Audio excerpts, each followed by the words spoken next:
यी सेवामा तपाईहरु कसरी चाहिँ जुन आफ्नो बैंक लिंक गर्नुभएको थियो पैसा झिक्नको लागि लोड गर्नको लागि अब चाहिँ बैंक जुन चाहिँ अनलिंक गर्ने कसरी तपाईहरु यी सेवाबाट बैंकलाई अनलिंक गर्ने त्यो चाहिँ एकजना मेरो साथीले कमेन्ट गरेर सोध्नु भएको थियो मलाई।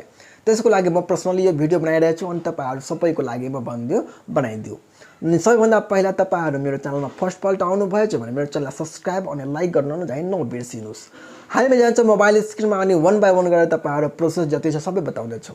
हामी आइसकेका छौं मोबाइल स्क्रिनमा गइसकेपछि तपाईहरु ई सेवा खोल्नुस् अनि ई सेवा खोलिसकेपछि तपाईहरु समक्ष यस्तो इन्टरफेस आउँछ जस्तो मेरो मोबाइल स्क्रिनमा अहिले देखाइरहेछ अनि यस्तो आइसकेपछि तपाईहरु सिधा आफ्नो जुन फोटो हुन्छ लोगो हुन्छ यहाँ हेर्न सक्नुहुन्छ।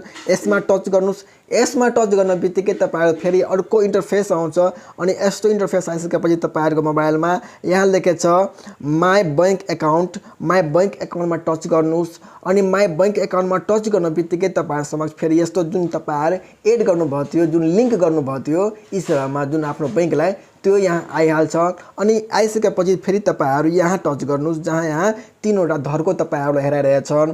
यसमा टच गर्न बित्तिकै तपाईहरु समक्ष यस्तो इन्टरफेस आउँछ अनि यस्तो इन्टरफेस आइसकेपछि तपाईहरु यहाँ हेर्न सक्नुहुन्छ।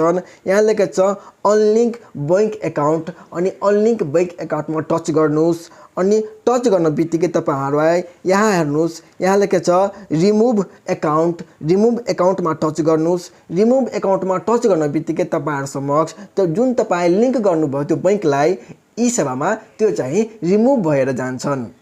अनि तपाईहरुलाई कस्तो लाग्यो मेरो भिडियो तपाईहरु कमेन्टमा लेख्नुस् अनि साथीहरुलाई जुन जिज्ञासा थियो तपाईहरु समक्ष आइसकेछ। खाले इन्फर्मेटिभ अनि टेक्निकल जस्तो इन भिडियोहरु तपाईहरु मेरो च्यानलमा पाउन सक्नुहुन्छ।